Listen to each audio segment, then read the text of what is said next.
The Sam Raimi Spider-Man trilogy is memorable for many reasons, and it even presses into being in the realm of a classic. In 2002, still consoling from 9/11, we saw Tobey Maguire light up the screen with what many consider to be the catalyst for the MCU and modern superhero films. Unfortunately, its 2007 conclusion was met with less than favorable reviews. However, is it that this particular installment tried to go deeper than what the casual moviegoer is accustomed to? Nerdvenger. Now, I'm not saying Spider-Man 3 was perfect. In fact, I understand a lot of the criticism. I remember seeing it in theaters with some friends, and while I enjoyed it, it seemed a couple rather thought it to be anticlimactic, or that it downplayed Venom's character too much. Now that I think about it, I don't think Eddie even called himself Venom once when he had the symbiote. Still, it's not the point.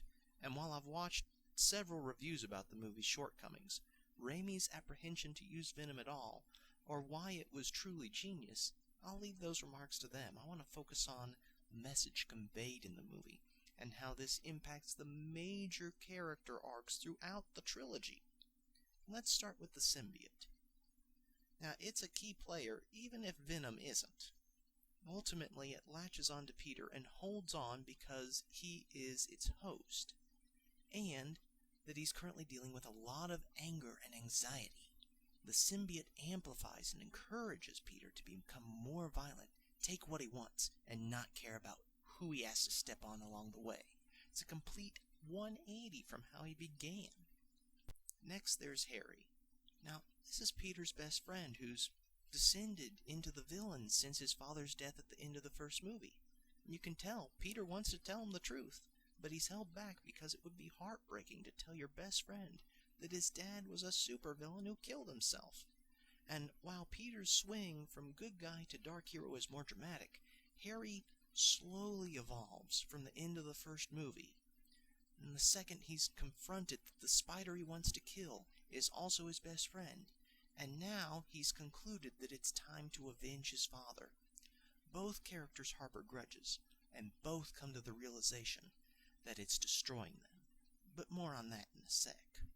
Aunt May has a very small role in this movie, compared to the others. She's passed her role as emotional support on to Mary Jane once she gives Peter her ring.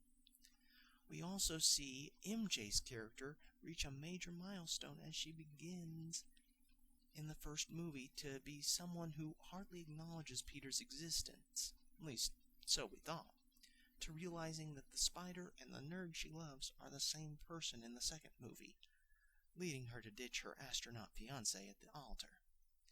And now she has to take a step back as Peter's ego and the symbiote drives a wedge between their true love. Peter may have been a jerk before letting Gwen upside down kiss him at the Spidey parade, but it wasn't until the symbiote got hold of him that he goes off the rails. And once he ditches the symbiote, we don't see Gwen again, and he has to seek forgiveness from his true love by saving her from Venom. Even so, all of this is set off by the fact that the police told Peter and Aunt May that the man who killed Uncle Ben, the one Peter kinda but not really pushed out a window, wasn't the man who killed him. It was Sandman. And this is part of the beauty and uncanny serendipity of the trilogy, that every major villain Peter faces has a personal connection to him. Now back to those grudges. Hate can breed murderous intentions, or you can cue that Yoda quote. But the ability to let go of those grudges and forgive can conquer many wrongs. Harry seeks and receives forgiveness for thinking Peter killed his father in cold blood. Peter seeks and receives forgiveness for attempting to kill Harry when under the symbiote's influence and not being upfront with him. This contrasts a moment earlier when he refuses to forgive Eddie, again under the influence of the grudge symbiote. Peter later tries to seek Eddie's forgiveness, only to have the anger-happy foe destroy himself. The last explicit forgiveness comes when Peter forgives Sandman for killing his uncle. Now, you might think it ill-fitting, or even inappropriate.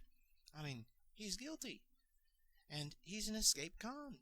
But the conflict Peter has with him is primarily based upon Uncle Ben's death. And without that death, Peter likely wouldn't have become the wall-crawling superhero, because the old motto, with great power comes great responsibility, wouldn't have carried as much weight. Doubtfully the film's intent, but all this forgiveness also gives an allusion to the gospel. We've all had our times where we've hated our brother, when we've been a jerk at least once.